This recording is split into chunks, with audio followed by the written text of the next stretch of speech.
Sam, it's great to have you back on campus. It's a real privilege for all of us to be able to hear from you. So the place I want to start is this 41-year career. It's a little bit unusual these days for someone to stay in the same company for that length of time. And I know from talking to you in the past that maybe you might have thought about leaving, but things always kept challenging you. But I'm wondering, in terms of thinking through this question of, do you stay or do you go? Because that's an issue that everyone in the audience is going to be working through as they get through their careers. How do you sort through that challenge of, do I stay on this path with this company, or do I stay within the company and try to get on a different path, or do I leave? Well, my answer to that right now will probably be different than it was as I went through that. And I think as I was going through that, there were times, first off, we are a cyclical company, as we've talked about, so there were times when things were very difficult, and it behooved you to look. I remember when I started in 1975, we had 67,000 employees. In the mid-'80s, we only had 32,000 employees. And so you were thinking a lot about, should you stay even because of the opportunities, et cetera. And I did interview more than one time with companies and had job offers.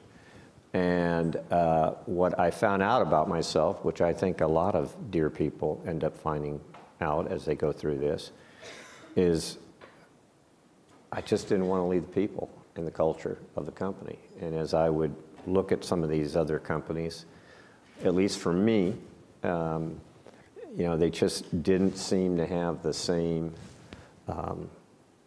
deep-rooted conviction, commitment to integrity, the way our company over its now 179-year history has had, and the interpersonal relationships that are developed amongst it. So literally, it was about not wanting to leave the people. And as I mentioned to you, we normally say that if we keep you 3 years, we can keep you forever. And it's, again, it's about, it takes you a couple of years to figure out whether this culture is for you or not. But once you assimilate into the company, it's one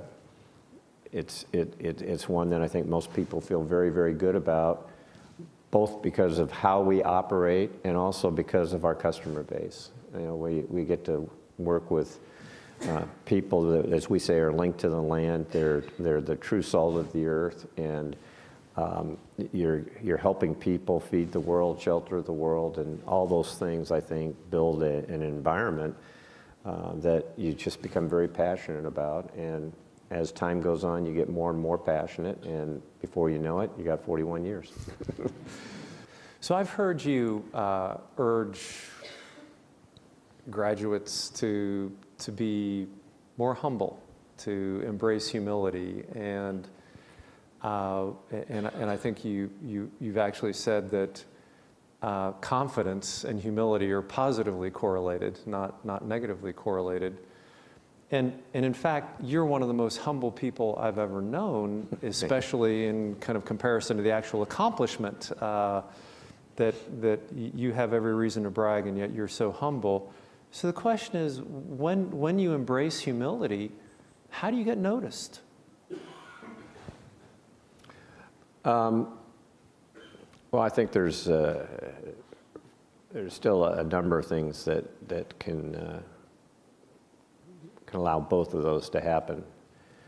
First off, getting noticed is a lot about results, and the idea that you're humble doesn't mean you still don't let results speak for themselves, and that can have a major impact on that. I think you can get in rooms if you're,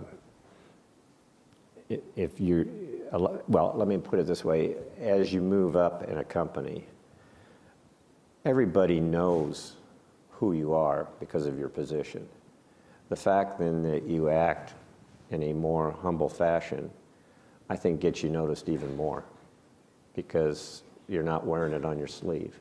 So I think, you know, early on, that may not be the case, but as you move up, it becomes easier to have being humble actually help you be getting noticed by whether your employees or associates, peers, whatever the case may be. But it's, I think it's all about what I call walking the talk, you know, and delivering results and how you deliver those results. And if you do that well, I think you'll get noticed, for sure. Okay. So when you became CEO, you said there are three things that you wanted to focus on. One was kind of traditional, which was you wanted to double sales and profits. And then the next two were perhaps less traditional. So the second one was that you're going to create an environment where all employees felt they could grow personally and professionally to their fullest. And then the third one was we're going to give back to society commensurate with the good fortune that we have. And so those are your top three goals. So let's jump to number two to start with. So how did you choose that? Why did that become one of your three imperatives after becoming CEO? And then how did you bring it to life? So part of it, I'm a big believer in employee engagement. And if you have a highly aligned, engaged workforce, it's not 1.5, 2 times, it's 5, 10 times more effective than that's not highly engaged or highly aligned. And when you pull that back about, okay, what drives engagement, there's a leadership component that comes out of your manager or leader that really will drive it. You've got to believe in what it is that we're trying to accomplish. And then you've got to feel like the organization, manager, are really thinking about you, caring about you. And for me, that then translates into how do I say that? And for me, that is, I want you to be able to professionally and personally develop to your fullest here. And what we liked about that, in addition to it, is that then the third component of giving back had a large component in volunteerism, which is another way to allow you to develop fully, both personally and professionally. So we were able to keep those so that there was a good overlap between them that made a lot of sense to us and hopefully to our people. And did you ever receive any pushback from shareholders about, well, what about maximizing shareholder value, and are you being distracted from that goal by focusing on these other items? No, because the first one was we're going to realize the John Deere strategy, which had everything that a shareholder would want in the short term. I think the other two are about also what a shareholder wants in the long term for sustainability. And the way we articulate it, that is, and we try to make sure people don't get confused, because whether we're talking about the personal development or whether we're talking about volunteerism and all of that, there are people that like to gravitate to that first and say, you know, well, why don't you do this? Why don't you help this person? Why don't you use all your resources for this? And we come back and say that, no, the absolute first responsibility we have in terms of our social commitments is we got to go run a great company. Because the absolute worst thing that could happen is if we're not financially strong, and we end up having to close plants or even worse than that, company goes under, that's the worst thing that can happen in terms of our social commitment. So first and foremost, we want to run a strong, healthy company. But what we also want to be very clear, while that is necessary, it is not sufficient to be a great company. We also need to be able to assure our employees are maximizing their talents, and we've also got to be sure that we're giving back commensurate with the success that we generate. Yeah. So you're in a cyclical business, and as CEO, you've had some great years where things all look really nice, and recently you've had some tough years. Mm-hmm. How do you maintain that pride and sense of purpose when the going gets tough, as it has been, and looks like it's not going to turn really positive for maybe another year or so? Yeah. So we have,